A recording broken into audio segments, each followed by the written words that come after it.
Men's top 25 basketball on Monday. The number 3 Gonzaga Bulldogs beat San Diego State 80-67. Graham Ike had 23 points and 9 rebounds for Gonzaga in the win. Number 4 Auburn beat North Alabama 102-69. Johnny Broom, 30 points, 17 rebounds, and 3 blocks in the win. Number 5 Iowa State, 87-52 winners over IU Indianapolis, 16 points and 10 rebounds for Joshua Jefferson. Number 19 Wisconsin's 5-0 after an 87-84 victory at home over UT Rio Grande Valley. The Badgers got 30 points and 7 rebounds from John Blackwell. Number 20, Arkansas beat Pacific 91-72. Tonight, number 1, Kansas takes on UNC Wilmington.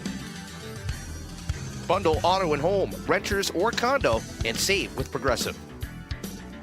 That's the SportsGrid Sports Flash. I'm Chuck Sanders. Shop early, save big all month long during Black Friday build-up at Lowe's. Right now, get select pre-lit artificial Christmas trees starting at just $59.98. Don't wait to save. Shop these deals today, in-store or online, because Lowe's knows deals. Discount taken at time of purchase while supplies last. Selection varies by location.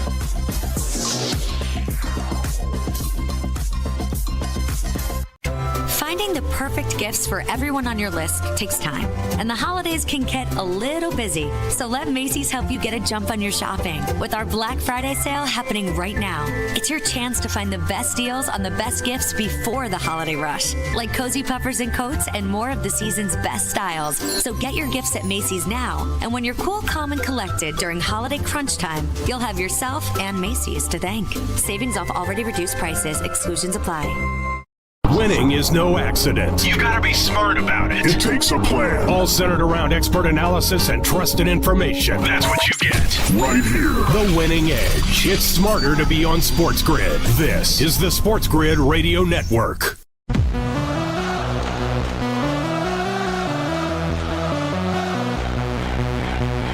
The only place in football where the offense is always on the field is on Moneyline. With the 2 best hosts in radio, Donnie Rightside. If anybody wasn't watching, listen, I don't know what you were doing. And Kevin Walsh. Forget act like you've been there before. On the SportsGrid Radio Network, SiriusXM Channel 159. And welcome in. It is Moneyline here on SportsGrid. Scott Wetzel, George Kurtz sitting in for Donnie and Kevin over the next hour as we review what happened yesterday and preview what's going to happen hopefully today in the world of sports. Yes, some NFL, a little NHL news, some NBA headline game of the year tonight. How about that in a season about a month or so old, all to break down over the next 60 minutes. What's going on, George? How are you this morning? I was going to say this afternoon, but actually it's still morning this morning. This morning, this afternoon. Listen, I'm a Cowboy fan, Scott. How do you think I'm doing? Yeah, it doesn't matter. Right? I mean, the sky is literally falling, right? I mean, literally falling here. Maybe Jerry Jones is prophetic when he said last week, we're going to tear down the stadium. Well, maybe the stadium's tearing down itself. 34-10.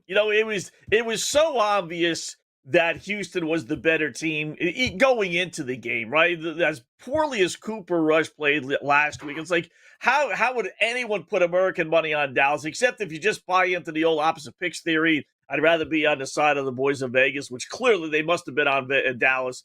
I mean, because how could you realistically go into that game thinking Dallas was going to win? They didn't win, didn't cover, didn't play well. 34-10. They lose to Houston. Could have been a lot worse.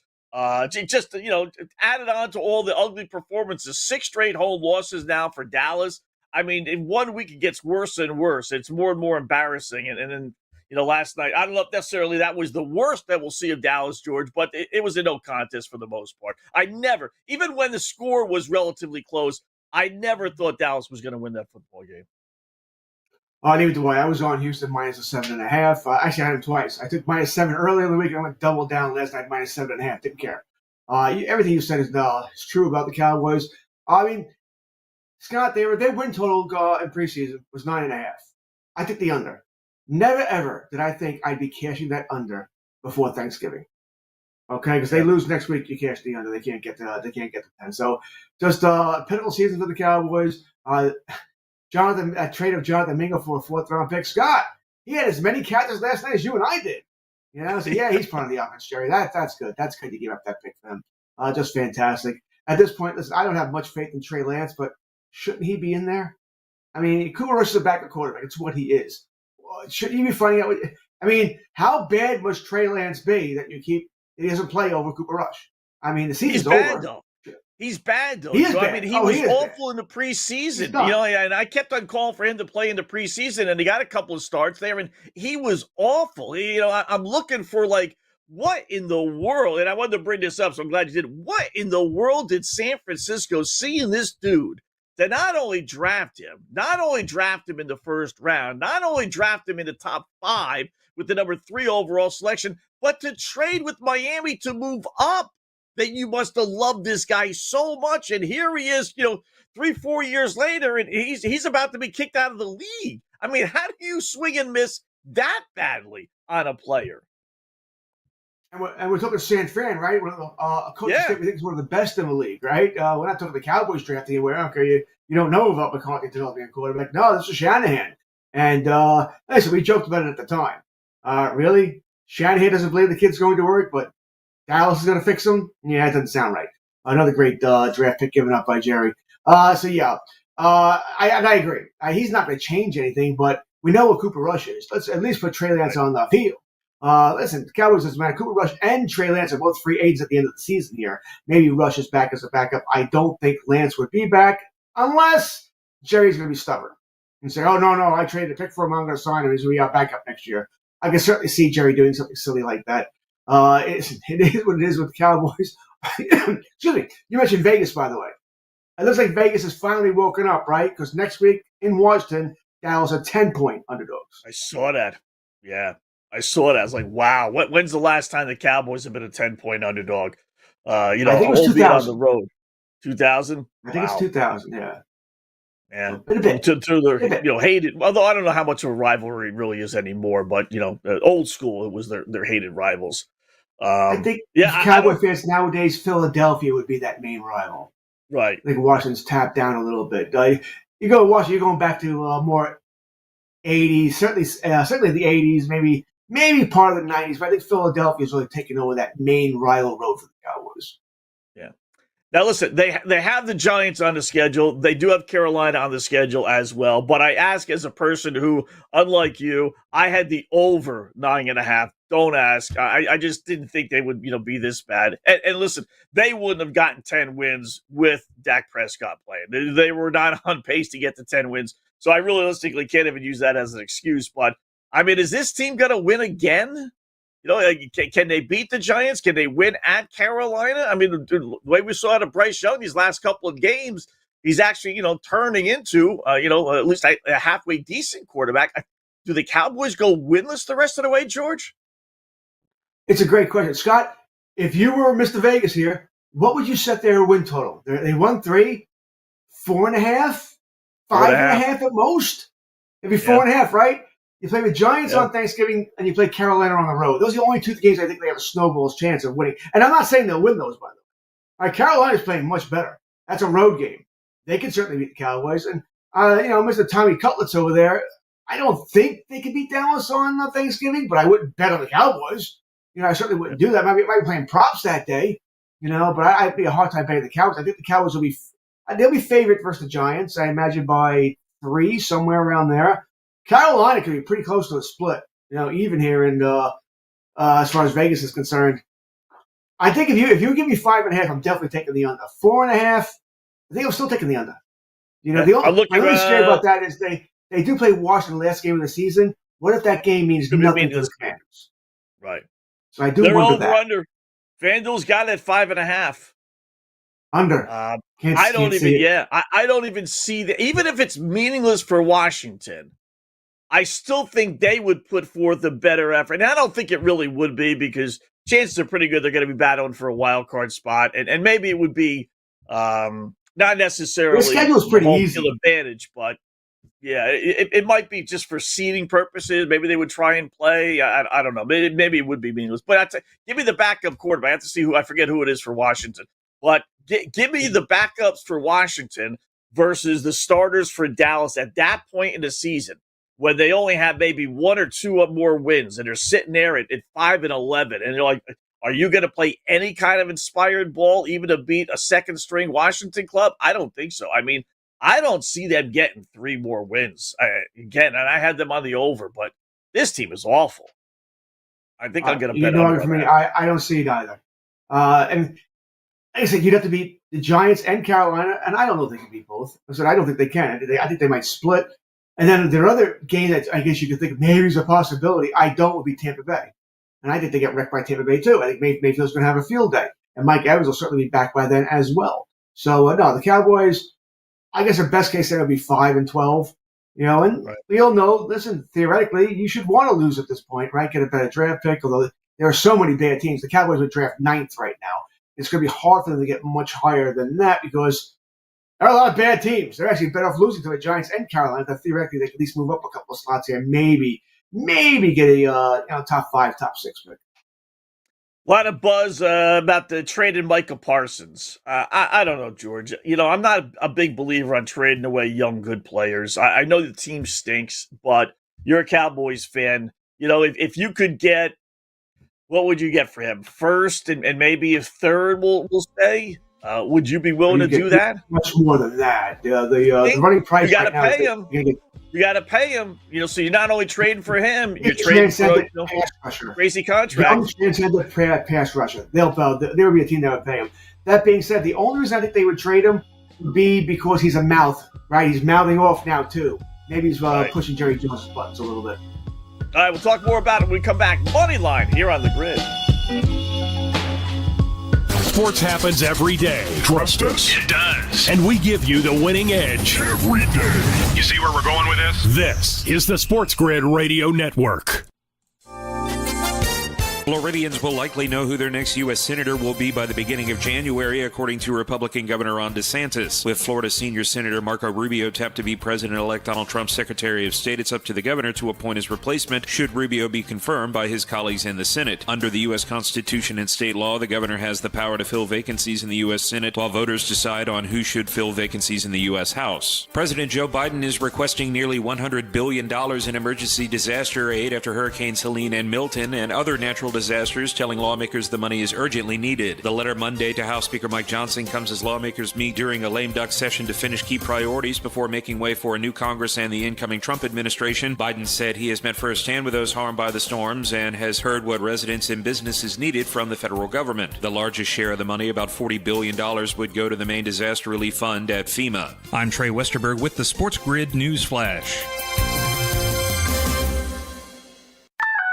I got a line. He got a line. She got a line. We got 4 lines. Cricket Nation, Q finger guns, really easy, super stress-free. 5G so fast, like blazing fast. Games and memes, you'll have a blast. You can get fast 5G across 4 lines. You can get fast 5G across 4 lines. As we discuss, take it from us. We 4R1 Cricket Nation. And only $25 a line. Welcome to more lines. Welcome to Cricket Nation. Smile, you're on Cricket. Cricket 5G requires a compatible device and is not available everywhere. Discount varies by line. Fees may apply. Terms and restrictions apply. See cricketwireless.com for details. Not sure how much you know about Progressive Insurance. You may know us for insuring your home and auto. You may know a couple of our commercials. But what you may not know is that since 2013, Progressive has been honoring veterans with vehicle donations through the annual Keys to Progress Veteran Vehicle Giveaway Program, giving back to those who gave so much. Now, you probably didn't wake up today saying, I really wish I knew more about Progressive Insurance, but this seemed like the type of thing people wouldn't mind hearing about. Find out more about how we're dedicated to our customers and communities at Progressive.com. Progressive Casualty Insurance Company. Let's make something crystal clear. The winning edge has nothing to do with increasing good luck. Luck has nothing to do with it. It's sports gaming strategies and information. You want luck? Flip a coin. You want to win? Flip it here. This is the Sports Grid Radio Network. Hurry back, I am yours. All right, welcome back. It is Moneyline here on the Grid. Scott Wetzel, George Church sitting in for Donnie and Kevin today. They'll be back tomorrow. We're just breaking down first up the Dallas game from last night. We'll preview some of the games a little bit later on as far as NHL. Take a little peek at the next Sunday's schedule. A lot of buys this week. You got 6 teams on buys, so you got a limited number of games this upcoming week, but still plenty to get the blood pumping, that is for sure. So we were talking a little Dallas Cowboys stuff, George, and last one with me with this, again, I don't think you should trade Parsons, but if he becomes a malcontent, then okay. If you could theoretically trade him and get, best case scenario 2 number ones, and I don't really believe you can get that as good as he could be, I just don't think a team's going to trade for a player, give up that kind of inventory, and then have to pay him, $30 million a year. But let's just say, for the sake of argument, they can, right? Maybe a first and a second. So you get a first and a second there. You bottom out this year. You finish in the top 5 draft-wise. You don't need a quarterback, whether you believe in Dak or not. They're not drafting a quarterback, obviously. So now you trade out of that pick to some team that does need a quarterback. That I do think you should be able to get 2 number ones for. And now you got yourself 3 number ones in a second, or maybe 4 number ones to really now rebuild the franchise. What do you think about that approach? Well, it's not going to happen because the Cowboys are not trading Parsons for a 1 or 2. All right. Well, there's speculation among NFL people that Parsons, if he was traded, would go for 3 number ones. By the way, Scott, he has that. No, he's not going for 3 number ones, George. Probably Khalil not. Mack didn't go for that. Nobody goes for that in the NFL. The last person that went for that was I don't know. You'd have to go back to the Jets trading away Adams to the Seattle Seagirls, and how'd that work out for Seattle? They got 2 number ones for him. But Adams is not in this count. He was never that player. What the Seahawks were thinking is beyond me. But it wouldn't happen. Even if it was 2 number ones, it's not going to happen. Once again, you're talking about Dallas trading with a team that's probably on a good team, right? Just for giggles here. Which means you're drafting in the 25 to 32 range. You're not getting a great player at that point. All right? You're not. And then the next number one, you got the next year was, once again, 25 to 32 range. Maybe closer to 30 because they got a better player. You're not getting transcendent players there. I said the only way I think Jerry Jones would trade Micah Parsons is if Parsons is just ticking him off. Parsons is a big talker. He's got the podcast. He's got this. He's not afraid. I don't think he was getting on Mike McCarthy about what he said. I think he was sort of praising Zach Martin more than getting on McCarthy. Who cares about McCarthy anyway? He's gone. Right? He's a dead man walking here. But I think Jones knows he has a player here. He's going to pay him. He's going to have to. My biggest worry would be, it probably doesn't matter. The Cowboys will be a very good team next season anyway. But are you going to wait till the eve of the season again to sign Parsons after he holds out of training camp? That he holds out of all that? You wonder if that's going to play itself again like with CeeDee Lamb this year. So that's my only worry here. But I doubt, very much doubt that he trades Micah Parsons under any scenario unless it is an overpay. All right, how about this? We all think, last one on the Cowboys, we all think that, Mike McCarthy's gone, right? But, I was watching the game last night and they showed some graphics on him. And you tend to forget about this stuff. But he did go 12-5 these last 3 seasons heading into this year. That's pretty good. Now, did they get it done in the postseason? No. But the same people are there, and if Dak Prescott, who you just, invested, $5 gazillion in, goes to Jerry and says, listen, I like McCarthy. I want to work with him. We were 12-5 last year, 12-5, 3 straight years. Blame the postseason on me, not him. I mean, is it a foregone conclusion that McCarthy's gone? Well, the postseason is Dak's fault. Right? The numbers tell you it's Dak's fault. That's about who the coach is. He can't play in the postseason. He's not a pressure player. He's just not. That's a different kind of argument here. Is Mike gone? Yeah, Mike's gone. Jerry has no choice anymore. You and I both believe that they're going to win 5 games at most. They're getting destroyed at home. Scott, they haven't won a home game. They won 16 straight home games, and they just can't play at home anymore. There's a good chance they're going to go 1-7 at best at home this year. Maybe even go winless. He'll have no choice here. But the problem for the Cowboy fans is this: it doesn't matter. Jerry's not hiring a real head coach. There's no Harbaugh coming in here. Everybody's thinking, Ben Johnson of Detroit. He's going to have multiple suitors. He's going to want some control. Jerry's not giving that up. It doesn't matter who the head coach is because Jerry's going to hire some puppet. That's what he's going to do. Somebody who has no choice but to say yes to what Jerry wants. I mean, come on, it's a joke. Jerry's in on meetings. What happens at the end of every game? At the end of every game, Jerry's walking down to the media. Doop, doop, doop, doop, doop, doop, doop, so he can go chat. This is what Jerry does. He wants to be, it's his team, do what you want, but don't talk to me about the Cowboys being relevant again until Jerry's gone. I just don't believe that. Is it McCarthy's fault? Partly. Dak's fault? Partly. Jerry Jones' fault? Absolutely. All 3 of them play a part in this. And I got to be honest with you, Scott, I don't think the Cowboys will get to where they want to go until all 3 are gone. And McCarthy will be gone this year. But until Jerry's gone and not controlling the team, we'll see what Steven does, his son. Is he going to be the same kind of guy? Or a little bit better, hire a real GM? We'll see. But with Dak there for 4 more years, I don't think any of this matters. All right, they take on the Giants in 2 weeks. We talked about that. Giants announced it yesterday as they get set to host Tampa Bay. No Danny Nichols, as I like to call him. He's out, and we're going to go with Tommy DeVito as your starting quarterback, not Drew Lock, who they signed this offseason as well, I find that interesting. On the surface, George, you say, are the Giants really trying to win? I mean, let's face it, they're going to need a quarterback. Unlike with Dallas, they are going to need a quarterback at the end of the year, so they do want to theoretically finish high in the draft order. So let's not start Drew Lock because, you know what, he may be able to win us 2, 3, 4 games, and not 4, but 2 or 3. We stick in, Tommy Cutlets here, and we're going to go winless the rest of the way. That's my initial thought. But then I say, well, let's remember last year what happened when they put in Tommy DeVito because they had no other options. The dude, for whatever reason, decided to win not 1, not 2, but 3 football games down the stretch, including a game over Washington. They don't win those 3 games. They're drafting number 2 and taking Jaden Daniels because they put in DeVito and he was able to perform his magic. They finished in the number 6 slot in the draft order, and Washington, thanks in large part to their loss against the Giants, and DeVito finish in the number 2 spot. So maybe they're not necessarily trying to tank games. I just find it ironic that, the guy who really kind of cost them a chance at a big-time quarterback in Jaden Daniels is now going to be the guy that you're going to go to. You're going to skip over your number 2 guy, Drew Lock, and go to Tommy DeVito. So I'll give you a chance to respond to that. Giants get set for Tampa Bay. You talk about dead man walking and just a crazy, regroup the whole organization. That's the New York Giants right now. So, all right, Moneyline here on the grid. Scott and George in for Donnie and Kevin. Continuing here in a sec. We dispense little pearls of wisdom, just like dear old Dad when he secretly let you taste his beer when you were 8 years old. This is the SportsGrid Radio Network. The SportsGrid Radio Network presents This Date in Sports History. The clock winds out on the Philadelphia Eagles, a game they thought would project them into a possible wild card position. It would bring them 7-5 had they won. 1978, the miracle at the Meadowlands. The Eagles' Herman Edwards returns a fumble for a touchdown with 31 seconds left to give Philadelphia a 19-17 win over the Giants. I don't believe it! The Eagles pick it up and Herman Edwards runs it in for a touchdown! For SportsGrid Radio, I'm Mike DeMurgis. The Technology Minute with George Capalbo.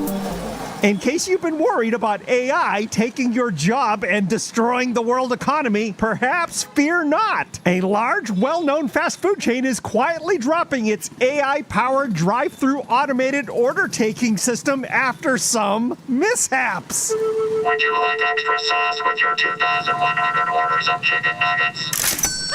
Believe it or not, these are actual scenarios. I'm sure you asked for 40 dozen pounds of butter. The fatal flaw? Voice recognition AI that can't identify misidentified spoken orders. I just want you to know that I have complete confidence in the long-term success of this mission. By the way, here is your 4-gallon van of bacon cob caramel ice cream. Yahoo! Follow me at Capalbo on X and stay tuned to The Technology Minute for more cool stuff like this. Sports Rage tonight. But Elliott missed from 44 earlier, and I didn't care. I was like, yeah, whatever, good. I'm on Washington because I have the long field goal prop over 47.5. But now this bastard just missed a 51-yarder. Now I do care. And now he's screwing with our total. And I should have already just won my long field goal prop like I always do very early in the game.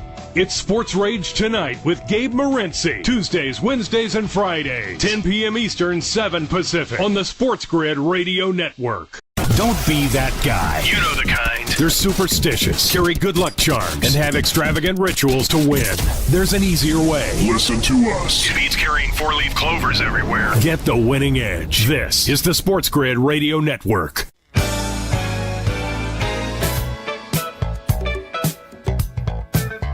All right, welcome back. It is Moneyline here on the grid. Scott Wetzel, George Kurtz in for Donnie right side and Kevin Walsh on this Tuesday morning. Don't know how many people, sometimes we run commercials, sometimes we run promos, sometimes you go to the bathroom, get a drink or whatever. But one of our promos in the break there, George, reminded us that this is the anniversary of the Herm Edwards fumble return against the New York Giants. Speaking of the Giants, at the Meadowlands, miracle at the Meadowlands, Joe Pisarcek handing off to Hall of Famer Larry Zonka. Larry Zonka. The attempt was there. So I remember that. You said it, and I'll start with this. I was watching the game, too, as a kid. I remember it. I actually did not see the play. I'll be honest. I remember watching the game. That was a 1 o'clock game. And here in New York, New Jersey, I grew up in New Jersey at the time. It was rare where you had really more than one game. There was either a late 1 o'clock game still going on, or I flipped over to NBC to watch the early start of the 4 o'clock game. And then I flip back 2 minutes later, right? And I see the Eagles celebrating in the end zone. And I'm like, is this a highlight? No, it can't be, right? And then they show the play. I'm like, oh my goodness, you got to be kidding me. They tried to hand the ball off. What a good. That really, I don't remember before then, but not that I wasn't old enough to remember, but I think from that point on really instituted just the kneel down from quarterbacks. I don't think the Giants were the only team that did that back then. Just hand the ball off. We got 25 seconds left. You got to run a play rather than just take a knee. But man, craziness at the Meadowlands. Yeah, I think that play is considered the grandfather or the father of the kneel down. Teams stopped doing it. There's no reason to, right? Just take the knee, go in victory formation, and away we go here. Yeah, I watched that too.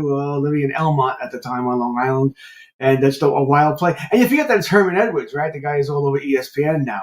Mr. Don't hit send after midnight. You play to win the game. So pretty wild play back then. But it's kind of sad though. So we'll never see something like that again. Probably not. Let's say you botch a snap or something like that, but an actual handoff.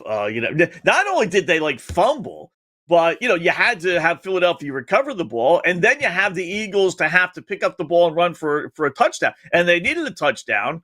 So if they just would have fallen on the ball, they would have had about 20 or so seconds left.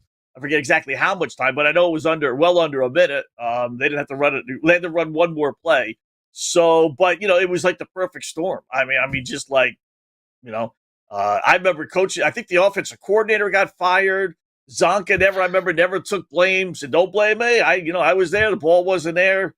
I forget what Pisarcik always said about the play, but you really think about that. Why wouldn't you just have taken a knee? Just take a knee and the game is over. Oh, that's too funny. So 1917 Eagles win. So back to the Giants of current, it's funny, as bad as they are now, maybe that, although they were actually 5-6 back then, they weren't an awful football team. But I do think it's kind of funny that they're going to Tommy DeVito here. What was the point of bringing Drew Lock in? And again, if you think it's because they want to tank the season, George, as I pointed out before, this guy came in last year and won 3 games. He was 3-4 as a starter last year. Yeah, I mean, I kind of read it the same as you, but DeVito's a gunslinger. He's going to throw the football, so I guess you have nothing to lose. Once again, Locke is sort of like Cooper Rush. He's a backup. You know what you have here. Let's find out what you got in DeVito. Do you at least have a backup quarterback? Right? I think that's what they want to do. You at least have a backup quarterback for the next whatever amount of years behind whoever you're drafting next season. Now, you can make the argument that Locke would be a better caretaker, mentor to, Beck. Let's just say for giggles here, if they get back Carson Beck, you can make that argument. Maybe not here. But I guess what the Giants need to figure out, what you have in Locke. Let's see what you have in DeVito. I kind of like the move by the Giants. I don't think they're. Listen, truth is, Scott, you look at their schedule. Does it matter? DeVito, Locke, you play Tampa, lost. Right. Dallas, you got a shot. New Orleans, you got a shot. Everything else should be a loss. Baltimore, Atlanta. I guess Indianapolis, you could have a shot, maybe. And then you play Philadelphia the last game of the season, a game that may or may not mean anything for Philly. But it's in Philly. I think once again, they'll show up. But by the way, I think Philly could be Marcus Mariota at quarterback anyway. If they're that's not Marcus Mariota, I'm sorry. I think of Washington. He's the backup there now. I just don't think it matters here. Once again, I imagine they're over on this 5.5 as well. That would be my guess. Yeah, probably. The only problem is the Giants or Dallas has to win. Would you be more willing to bet? Would you be more willing to bet on the Giants with Drew Lock or Tommy DeVito as a starting quarterback? 3.5. Wow, 3.5 only for the Giants. And do you think Danny Nichols will get a starting job next year? One more game. Oh, no. What are the Giants? No, 2 more games. Give me right? 3.5 for the Giants. I'm looking right at it. Jones I is need back. new reading glasses. I do need minus 164. Yeah, exactly. Attitude is everything. Don't say I lost today. Say I gain powerful insight into why I need to pay attention to SportsGrid. This is the SportsGrid Radio Network. Progressive presents the SportsGrid Sports Flash. I'm Chuck Sanders. Monday Night Football, the Houston Texans beat the Dallas Cowboys 34-10. The losing skid for the Cowboys has hit 5 straight. They're winless in 5 tries at AT&T Stadium. The Texans, meanwhile, 7-4 overall. They sit atop the AFC South. They improved to 3-3 away from home. Cooper Rush carried the ball 20 times, 3 touchdowns, 109 yards in the win. The Houston defense sacked Cooper Rush 5 times for a loss of 34 yards. Rush 32 of 55, 354 yards, a touchdown, and an interception. C.J. Stroud 23 of 34 passing for the Texans, 257 yards. The third edition of the 2024 College Football Playoff Rankings will be released today. No changes in the top 5 in the AP top 25. It's Oregon, followed by Ohio State, Texas, Penn State, and Indiana. Bundle auto and home, renters or condo, and save with Progressive. That's the SportsGrid Sports Flash. I'm Chuck Sanders. Check, check, and check. That's the sound of me getting a jump start on my holiday list. But I can't take all the credit. Kohl's makes it too easy. I got my daughter a mini instant camera, my husband his favorite cologne, my sister Kookaburra by UGG slippers, and that's just the beginning. Then I got 20% off some of my other gifts. Yep, it doesn't get better than Kohl's. Select styles. Offer valid through November 23rd. Coupons do not apply to Tech, Sephora at Kohl's, and Kookaburra by UGG. Some exclusions apply. See store or Kohl's.com for details. I got a line. He got a line. She got a line. We got 4 lines. Cricket Nation, Q finger guns, really easy, super stress-free. 5G so fast, like blazing fast. Games and memes, you'll have a blast. You can get fast 5G across 4 lines. You can get fast 5G across 4 lines. As we discuss, take it from us. We 4 are 1 Cricket Nation. And only $25 a line. Welcome to more lines. Welcome to Cricket Nation. Smile, you're on Cricket. Cricket 5G requires a compatible device. Is not available everywhere. Discount varies by line. Fees may apply. Terms and restrictions apply. See cricketwireless.com for details. What's the big deal about a rabbit's foot? I mean, how is that lucky? Ever seen a bunny amputee on crutches? It's upsetting and scares little kids. Don't rely on luck. Get the winning edge. This is the SportsGrid Radio Network.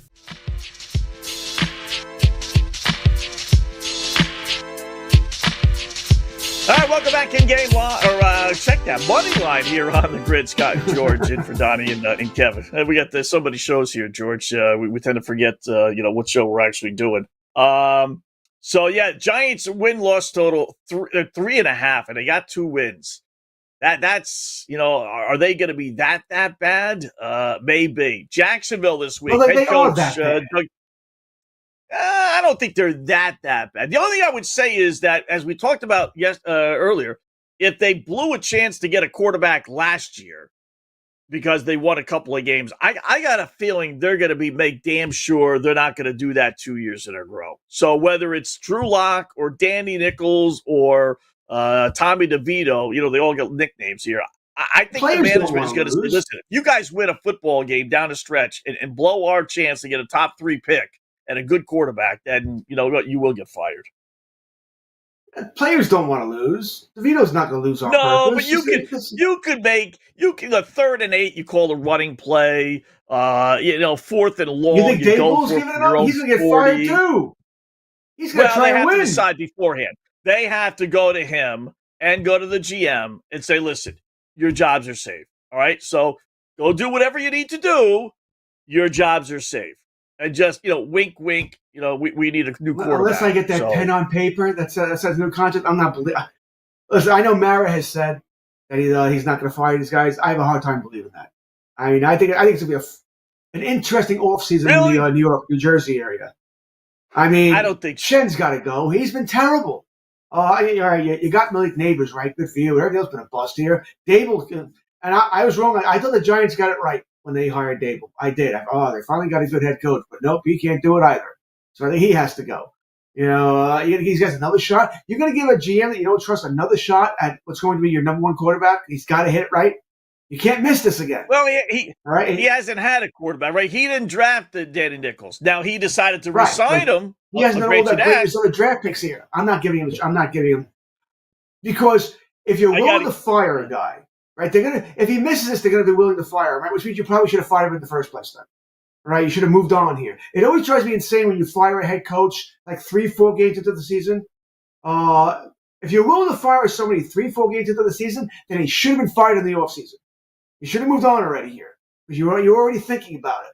if you're ever thinking about it, you probably should make the move. All right, so I don't think Dave Olin should be back. I wouldn't be trusting either one of them to get the right quarterback. And this is a solid quarterback class, but not a great one. All right, so I think it's going to be very interesting here.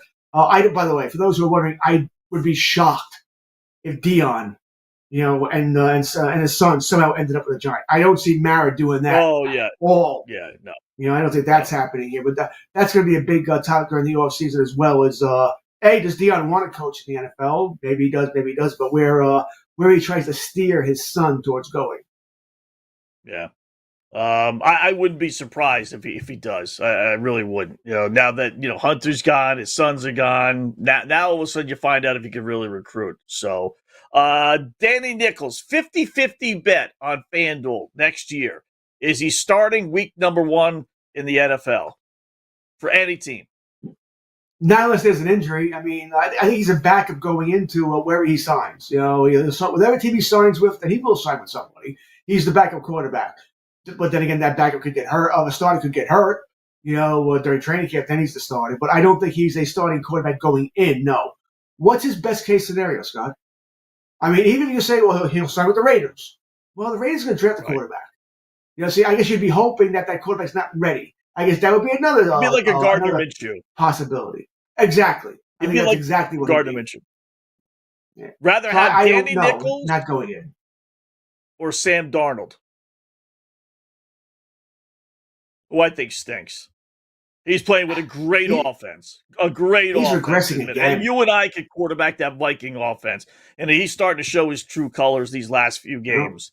So who's Isn't more it the same story every his... year with Sam Darnold? You see this all the time with Darnold. He does well the first 4 or 5 games, and then it's like everybody sees what he can do and they stop it. He's very good in the first 15 scripted plays that he's practiced all week, but then he can't do anything after that. Jones or Darnold? Ugh. I guess Darnold, at least he's winning some games, so I'll take Darnold here, but I don't feel great about it. Like I don't think a team is going to say, here's my franchise. I think like Gardner Minshew with the Raiders is the perfect example. All right, we got a young kid that maybe we believe in. We're not sure. We'll bring you in, Sam. We'll bring you in, Danny. You can compete. If you win the starting job, great.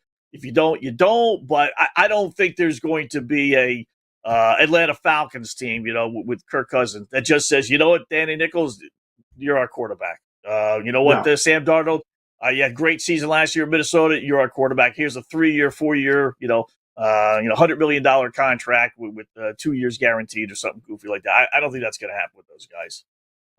Say Justin Fields, throw him into the lot, right? These guys are all just Justin Fields falling down after 9 yards instead of getting the first down against Baltimore was just idiotic. By the way, just one. Here's my pet peeve before we get into the hockey stuff. I watched the John Harbaugh press conference, right? And they asked him about the 2-point conversion. Why wasn't Derrick Henry in there? He's like, well, we had. This is how like Neanderthal thinking some coaches are. We had a play design. They called a timeout, so we went to our second play, which did not include, the best running back in the NFL. First of all, why would you have a second play that doesn't include Derrick Henry? Why would you have any play needing 2 yards that would not include Derrick Henry on the football field? So that was strike number 1. But then they asked him about the onside kick. He did not go for an onside kick, George. If you didn't see it, minute left. They had 3 timeouts, and they kicked the ball deep. And this is my pet peeve of all pet peeves with these coaches. He said, I didn't do the onside kick because I thought our chances of stopping them 3 and out were better than doing an onside kick and recovering it. And what I want some announcer, some reporter who's there to then say, Coach, if you do an onside kick and don't recover, you could still stop them 3 and out, right? You're not giving up the opportunity to stop them 3 and out because you decide to kick the ball deep. I'll never understand it. It's a wrong decision. I don't care what anybody says, George. You do an onside kick, and if you don't recover it, all right, they got the ball right around midfield. You stop them 3 and out, just like you were going to do if you're going to kick the ball deep. Why would you give up an opportunity, as slim as it is, but it's still an opportunity to recover the onside kick? And Harbaugh, like all the other coaches, make it a one or another choice. It's not one or the other. It's a bonus doing an onside kick. I don't get it. Depends on how you look at it. I agree with you about Derrick Henry. And by the way, as far as the Derrick Henry thing is concerned, how do you not have two plays out of the same formation at the from a 2-point conversion? From who cares if they call a timeout? You have two plays. All right. Shouldn't that be on film? Shouldn't the pitching already seen on film? They have two, 3 plays, so we don't really know. You may have an idea, but you don't really know for sure. So that one is weird for me. As far as the onside kick, well, you wouldn't get the ball at midfield. All right. If onside kick for the 35, well, it's got to go 10 yards. That's 45 yards. 47? If you kick it to the midfield, then you kick a bad onside kick. And keep in mind, if it's a bad onside kick, you're getting at the 42, 43. They're getting a couple of yards in field goal range. So there is some pushback there on that. Onside kicks, listen, that's your pet peeve. My pet peeve is the onside period. The NFL has ruined this. The onside kick used to be fun. I used to like watching onside kicks, what might happen here. Now you gotta acknowledge or declare it. Hey, we're doing an onside kick, everybody. Onside kick. It's just stupid. All right, your percentage are in the single digits. You're just not going to recover it. You're not going to. So I can understand Harbaugh in that way because you're giving up 40 yards of field position. It doesn't bother me. I would rather give up 40 I don't yards mind your field thinking position. either. I don't mind your thinking either because let's face it, if they do get the field goal range, well, that probably means they got the first down. Game's over anyway. So I sort of get your thinking as well here. What's your worst case scenario? I guess your best case would be they don't get it, they punt you inside your 10. So you could lose 20 yards there. So I do understand where Harbaugh's going with this as well. Think about this. If you're Baltimore and you're undecided, take a poll. Ask every single Pittsburgh Steeler head coach, what do you want us to do? Kick the ball deep or an onside kick? I guarantee you every single one will say kick the ball deep, which means you should do the onside kick. Luck is throwing a wad of paper into the trash. Strategy is bouncing it off your coworker's head first. Hey! Strategy is more cool. This is the SportsGrid Radio Network. Progressive presents the SportsGrid Sports Flash. I'm Chuck Sanders. The third edition of the 2024 College Football Playoff Rankings will be released today. No changes in the top 5 and the AP top 25. It's Oregon, followed by Ohio State, Texas, Penn State, and Indiana. Monday Night Football, the Houston Texans beat the Dallas Cowboys 34-10. The losing skid for the Cowboys has hit 5 straight. They're winless in 5 tries at AT&T Stadium. The Texans, meanwhile, 7-4 overall. They sit atop the AFC South. They improved to 3-3 away from home. Cooper Rush carried the ball 20 times, 3 touchdowns, 109 yards in the win. The Houston defense sacked Cooper Rush 5 times for a loss of 34 yards. Rush 32 of 55, 354 yards, a touchdown, and an interception. C.J. Stroud 23 of 34 passing for the Texans, 257 yards. Bundle auto and home, renters or condo, and save with Progressive. That's the SportsGrid Sports Flash. I'm Chuck Sanders. The 90s called. They said the Gordita Supreme is so back in the new $7 Lux Cravings box from Taco Bell. It's all looking fresh to death with the pillowy 90s Gordita Supreme alongside the beefy 5-layer burrito, double stacked taco, chips with nacho cheese sauce, and medium drink. All for just $7. It's your wallet's favorite cheesy crunchy combo here for a limited time. Grab yours and relive the decades only at Taco Bell. At participating Taco Bell stores for a limited time only. While supplies last. Contact store for price and participation, which varies. Drinks excludes freezes. Tax extra. Shop Dell Technologies Black Friday event for their lowest prices of the year. The future is on sale today with limited time deals on select PCs like the XPS 16 that accelerate AI with Intel Core Ultra processors. Black Friday is their biggest sale of the year and the best time to upgrade, but it's only here for a limited time. Shop now at Dell.com/deals. That's Dell.com/deals. Every real player will tell you somewhere They have an advantage. it could be either physical, mental, or both. In your case, it's strategies and information you get right here. The home of the winning edge. This is the SportsGrid Radio Network.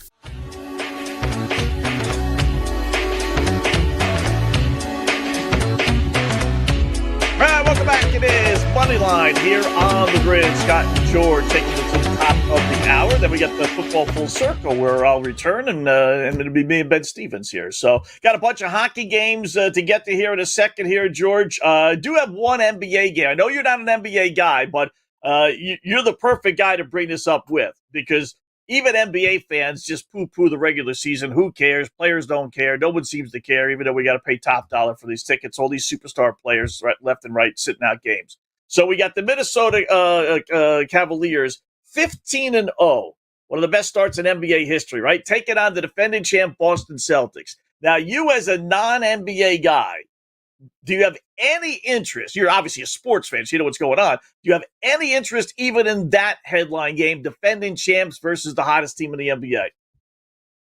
Well, first of all, even I know it's the Minnesota Timberwolves. All right, not the Cavaliers. I think it's Cleveland. Cleveland Cavaliers. I said Minnesota. I'm looking at Minnesota on my screen. Cleveland Cavaliers versus Boston Celtics. So Cleveland's 15-0? Yeah. I didn't even know they were. All right, I would have thought it was more Minnesota Timberwolves. I had no idea Cleveland. I didn't even know. Listen, I know a little bit about basketball. I had no idea they were that good a team to be 15-0. No. Do I have any interest? No. Okay, no. What would it take for you what would it take for you as a non-NBA fan to be interested in a regular season NBA game? Anything? Cleveland, LeBron with the Lakers against somebody, maybe? I mean, anything? I used to be a Lakers fan back in the day with Showtime, with Magic and Kareem, Jamal, Cooper, and all those guys. So back in the '80s, sure. And no, it would have to take someone like you or Gabe or Joe Ranieri to convince me to bet on a game. And you all have at different times over the years, and maybe I would tune in a little bit. I have 6 TVs here, so there's always a chance that, okay, there's only 4 hockey games and I have 2 TVs free. All right, maybe the game goes on. I thought about watching the Jake Paul-Mike Tyson fight the other night. I actually had Netflix on, but I just thought, listen, it was just, I think I put it on at 8. The fight wasn't until midnight. I lost interest and started watching other things here. So it could happen, sure, but it would be a rarity. I don't hate basketball. I like to play basketball. Kids play down the street. They have a hoop there. I play. I said I did like it back in the day. I just don't follow it now. I'm much more of a hockey guy. And there'll be 6 hockey games on tonight that I'll watch. All right. One of those, Anaheim and Chicago. That's the game where I'm telling you right now the line's going to change, so get in early, folks. Over-under is 6.5. Little juice on FanDuel, minus 135 or so. But I will tell you it's going to be 5.5 with the over heavily juiced. I would think, maybe before our show is over. Here's why. Anaheim, 11-5-1 under on the season. Chicago, 10-5-3 under on the season, including 5 in a row. Anaheim and Chicago, George, both with 43 goals, second fewest in the NHL. Why this game right now is 6.5 is beyond me. I'm telling you, I know you guys drinking around, you're having your coffee and your bacon and your eggs and your breakfast, and sometimes you don't put bets in until later this afternoon, even sometimes tonight. But I'm telling you right now, that will not be 6.5 by the time they drop the first puck. Well, first of all, you have bacon and eggs, man. Send some over here, man. We'd love some bacon and eggs. I would agree with you. I think the under is the play there. If you're going to take it right now, you're minus 124, by the way, under 6.5. As for the game itself here, the Blackhawks being minus 176 is nuts, by the way. This is not that good a team. I imagine this is because Anaheim played last night. They won, by the way. But they played last night, so I think you're paying a price for the back-to-back nights, which I'll be the first person to tell you, Scott, when a team plays back-to-back nights, I want to pick against them. Almost always here, but I'm not touching this at minus 176. It's not a great parlay opportunity for me. This is a game where, as far as the game itself, I'd probably leave alone. You want to take an anytime goal scorer. Bedard hasn't really been that guy. Taylor Hall got benched the other day, former MVP. Maybe he picks it up tonight and picks this game up here. But I think the way to attack this game is what you're saying here. I think you go after the under 6.5. You're going to pay a price for it, but that is the way to go. Is this the beginning? Not the end. That's a strong word, but is this the beginning of reality for the Winnipeg Jets? 15. Speaking of great starts, right, with Cleveland NBA, Winnipeg NHL 15-1, but now they lost 2 in a row at home against Florida. Really good team, obviously. Florida's won 5 straight road games. Is this where Winnipeg comes back to the pack here a little bit? Yeah, it's been listen, they got off to the great start, but it's also well known their schedule was friendly, shall we say. It was definitely friendly to them here. Now they're playing more who's who, right? You're playing the best team in the NHL, Stanley Cup champion, Florida Panthers tonight. I'm not saying Florida's going to roll over them. It should be a good game I'm looking forward to seeing here. But it's not when we're going, Winnipeg's going to win this game. No, I wouldn't go there at all. I do expect it to be Hellebuyck versus Bobrovsky. Did just check here. I was hoping the over there would be 6.5 as well. I certainly want to go under here, but it's 5.5, which leads me probably to go the over. In this contest, they have minus 108 here, but this is probably your marquee game of the night, Winnipeg and Florida. As I like to say, the Jets are the Dallas Cowboys. great regular season team. Well, maybe not this year. But the playoffs, the Jets have their problems, right? Another team in the playoffs, they don't show up, but they're great during the regular season. Capital fans, hockey fans in general, George, holding their breath, waiting results of tests today. Ovechkin, 2 goals last night. Was he 27 shy of Wayne Gretzky, which is a record, one of many that Gretzky has that I never thought would be approached, let alone broken. Banged knees, really ankles, but knees last night. Helped off the ice. Didn't return after his 2 goals. And again, awaiting results of an MRI and other tests to see how severe the injury might be. Let's hope he didn't blow his knee out. I did just check. There's no reports yet on Ovechkin.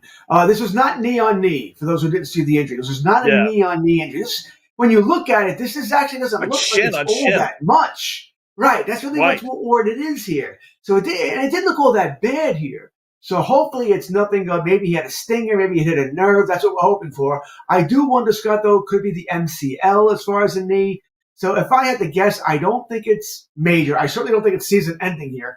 It's something to watch. We hope it's, like I said, I really hope it's just a nerve thing and that he's fine. He'll be back next game. I don't know when they play. I don't think it's tonight. I know it's not tonight. He's had 5 goals in his last 2 games. He's going to break Gretzky's record, assuming he stays healthy, which is a fantastic story, by the way. So let's hope. Let's really hope he's okay here, Scott. But as of right now, it's almost noon Eastern time. No update on the severity of Ovechkin's injury. Yeah, it really wasn't. It didn't look, sometimes those are the worst injuries, right? Half the time you see football players, right? They don't even get hit. They just fall to the ground. Hopefully it's not something like that. All right, George, George will take you the rest of the way. I'll get 7 football full circle coming up top of the hour. SportsGrid is available on the radio, internet, TV, satellite, and our mobile app. If you're not getting it, ask the nerdy kid next door. This is the SportsGrid Radio Network. The new SportsGrid app is now available on iOS and the App Store. Experience the ultimate sports betting companion that provides personalized content from your favorite hosts. In-depth matchup previews, game and prop picks, live odds, stats, scores, and more. All in one place. And of course, on the SportsGrid app, you can tune into our live television and radio coverage anytime. On the go, wherever you are. Download the SportsGrid app on the iOS App Store now. It's smarter to be on SportsGrid. The Technology Minute with George Capalbo. Maybe you've heard of the infinite monkey theory.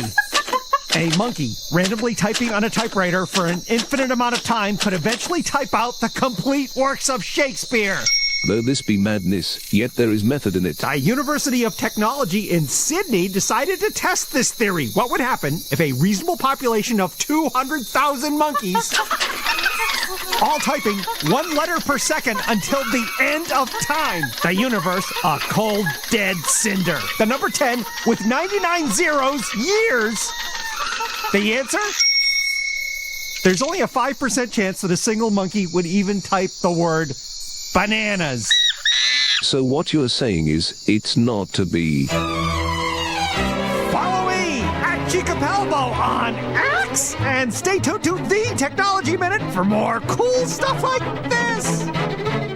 Carver and Lisi. The Bills, when they have lost the Chiefs the last few years, sure as hell isn't because of Josh Allen. His performance in the 13-second game, probably the greatest playoff performance by a losing quarterback potentially ever. So you could go chew on all that. Allen hasn't beaten the Chiefs in January because his defense has let him down, his coach is an idiot, and his kicker let him down. It's Carver and Lisi with Mike Carver and Joe Lisi. Tuesdays, Wednesdays, and Fridays, 8 p.m. Eastern, 5 Pacific, on the SportsGrid Radio Network. Newsflash, Sporto. The pandemic is over. Now you can roam free and do whatever you want. And with the SportsGrid mobile app, we'll be right there with you. Just take it easy. They'll confiscate your phone in jail. This is the SportsGrid Radio Network.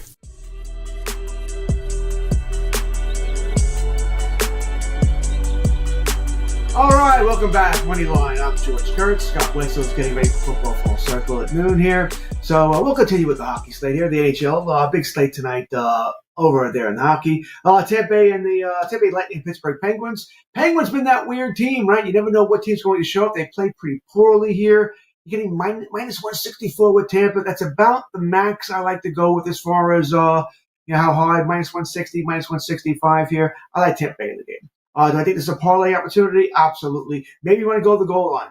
All right, then you take the plus money there, plus 144 right now, minus a goal and a half.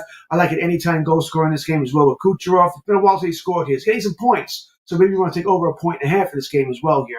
Bottom line is this. I like Tampa Bay here. Pittsburgh, they have those superstar players here, Crosby, Malcolm, Matang, but they're going to have to make a decision. I don't think Crosby's going anywhere. I know there's a lot of talk about that maybe he wants to finish his career with a winning team or a team that has a chance to at the Stanley Cup. Just don't know if that's going to happen. But we'll see what happens there. As Pittsburgh long-term trade deadline's not until February or even early March. Edmonton playing Ottawa. Everything got shut out last night by Montreal. Yeah, I didn't have that on my bingo card. I mean, Montreal, they're an average team at best. That's probably being nice here. Not sure how they can shut up the Edmonton Oilers. I think Edmonton's definitely going to get revenge tonight. I know it's a back-to-back situation, which generally I don't like to bet on here, but I think I can't see them losing to Montreal and Ottawa back-to-back games here. Minus 105. Not often you get them at minus 105 either here. The over, almost certainly. 6.5. Edmonton, plus money. It's plus 100. I'm taking that all day long here. So give me the Edmonton Oilers tonight and the over in that contest. I'll likely have Draisaitl for an anytime goal as well. He's been hot as Hades of late here. All right, next game, Minnesota, St. Louis. Minnesota playing very well. St. Louis been more up and down here, but I'm not going minus 170 with Minnesota here. So this is a game where, if you want to go on St. Louis, that's fine. Take the plus money. I don't love it. You're just taking it for plus money here. Over-under's 5.5. But you're paying a price at minus 120. Kind of lean the over in this contest. We talked about Florida, Winnipeg already, their game of the night. Anaheim, Chicago, probably not your game of the night. The other end of that. My New York Islanders, play the Calgary Flames. I don't know what you're going to get from the Islanders. All right, then Calgary's, they've cooled off after their hot start as well. But one thing I can tell you is that the Islanders are no longer an automatic bet the under, right, which they used to be for me for a long time here. That over-under is always 5.5 of the Islanders, or almost always 5.5 of the Islanders here. It's minus 118. The Islanders are scoring goals. They're giving them up, too. They're scoring goals here, so take the over in this game. That's where I like this game tonight, over 5.5 for the New York Islanders. I also believe Semyon Varlamov will start this game. It's not confirmed yet. Remember, out in Calgary, I think it's only 9:19. We'll give Joe Madden a call and find out for sure. But I think you should take the over in this contest. I think Varlamov will be your starter here. Our last game of the night, Rangers playing the Canucks. Another really good game. Rematch of the 94 Stanley Cup Finals there. Rangers minus 110. Canucks also minus 110 here. Canucks are an up and down team. Once again, you don't know what you're going to get from them game in, game out. Rangers considered one of the better teams in the NHL, and I guess that's rightfully so. Shesterkin should be a net for them. It's another game where I think we're going to get some goals here. It's 6.5, not 5.5, plus 100. But I think we're going to get some goals in this contest here. Probably lean towards the Rangers here, but not enough to place a bet on this contest here. So that's your NHL slate tonight. As far as that's concerned, Scott and I talked about several NFL games. We have the Thursday night game, Pittsburgh, Cleveland. This smells like a trap game to Pittsburgh, doesn't it? You come off the big win against Baltimore. You don't score a touchdown, but you go off the big win against Baltimore. Cleveland lost to New Orleans here. James Winston didn't implode. But a Thursday night game here. Listen, I think Pittsburgh wins the game, but it does smell to me a little bit that this could be that trap game for the Steelers. They're favored by 3.5. Hard not to take them here. You want to go on the money line. It's minus 198, 2-1. The over-under is 35.5. You're betting the under guy. I mean, hey, God bless you. I'm not saying it's going to fly over, but there's no way I can bet that under 35.5 in an NFL regular season game. That is absolutely incredible to me that an over under could be that low. No way. I'm taking that here. I think Pittsburgh's going to score a touchdown this week. Going to be big on Najee Harris this week in his props. I think he's going to be a big part of this game. We'll see what Jameis Winston can do. Certainly, always look at his interception props. I assume he's going to get that picked once or twice. And by the way, Jerry Jeudy, all of a sudden, he's a thing again, right, with Winston. We thought it was going to be Cedric Tillman, but it's been Jerry Jeudy of late. So maybe he's going to be that guy there. Minnesota, Chicago is another big game this week. New England, Miami could be a game. Dallas, we mentioned, 10-point underdogs to Washington. First time they've been double-digit underdogs since I believe it was 2000 here. And I don't see how you bet the Cowboys here. So this has been Moneyline. I'm George Kurtz. I'll be back tonight from 8 to 10 with Mike Carver on Carver and Lisi. Coming up next, football full circle. Scott Wetzel, and it's Ben Stevens. Enjoy, everybody.